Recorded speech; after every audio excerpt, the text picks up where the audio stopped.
இந்திய அரசியலில் கடந்த வாரம் என்ன நடந்தது? இந்திய அரசியல் கடந்த வாரம் பல முக்கிய திருப்பங்களையும் அதிகார சமநிலையை மாற்றக்கூடிய நிகழ்வுகளையும் சந்தித்தது. முதலில் கர்நாடக அரசியல் தேசிய கவனத்தை ஈர்த்தது.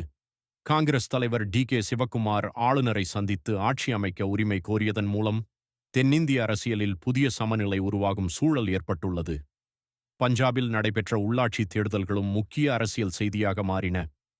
ஆம் ஆத்மி கட்சி பெரும்பாலான மாநகராட்சிகளை கைப்பற்றி மாநிலத்தில் தனது செல்வாக்கு இன்னும் குறையவில்லை என்பதை நிரூபித்துள்ளது. இதற்கிடையில் மேற்கு வங்கத்தில் திரிணமூல் காங்கிரஸ் மற்றும் பாஜக இடையேயான அரசியல் மோதல் மேலும் தீவிரமடைந்துள்ளது. அபிஷேக் பானர்ஜி தொடர்பான சர்ச்சைகள் தேசிய அரசியல் விவாதமாக மாறியுள்ளன. வடகிழக்கு மாநிலங்களில் தேர்தல் ஆணையம் தொடங்கிய வாக்காளர் பட்டியல் திருத்தப் பணிகளும் அரசியல் கட்சிகளின் கவனத்தை ஈர்த்துள்ளன. வரவிருக்கும் தேர்தல்களை முன்னிட்டு இது முக்கிய நடவடிக்கையாக பார்க்கப்படுகிறது. சர்வதேச அரங்கிலும் இந்தியா தனது அரசியல் மற்றும் பொருளாதார செல்வாக்கை அதிகரிக்கும் முயற்சியில் தீவிரமாக செயல்பட்டு வருகிறது. அமெரிக்காவுடன் முக்கிய கனிம வளங்கள் மற்றும் சப்ளை செயின் ஒத்துழைப்பு ஒப்பந்தங்கள் கையெழுத்தாகியுள்ளன.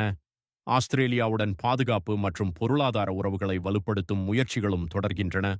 அதேபோல் இந்தியா ரஷ்யா மற்றும் இந்தியா ஐரோப்பிய ஒன்றிய உறவுகளும் புதிய கட்டத்தை நோக்கி நகர்கின்றன. மற்றொரு முக்கிய அம்சமாக தமிழ்நாட்டில் உருவாகி வரும் புதிய அரசியல் சூழல் தேசிய அரசியல் வட்டாரங்களில் பேசுபொருளாக மாறியுள்ளது. பாரம்பரிய அரசியல் சமன்பாடுகள் மாறி வருவதால் தென்னிந்திய அரசியலின் தாக்கம் தேசிய அரசியலிலும் பிரதிபலிக்கத் தொடங்கியுள்ளது. மொத்தத்தில் கடந்த வார இந்திய அரசியல் 3 முக்கிய திசைகளில் நகர்ந்தது. முதல், மாநில அரசியலில் அதிகார மாற்றங்கள்.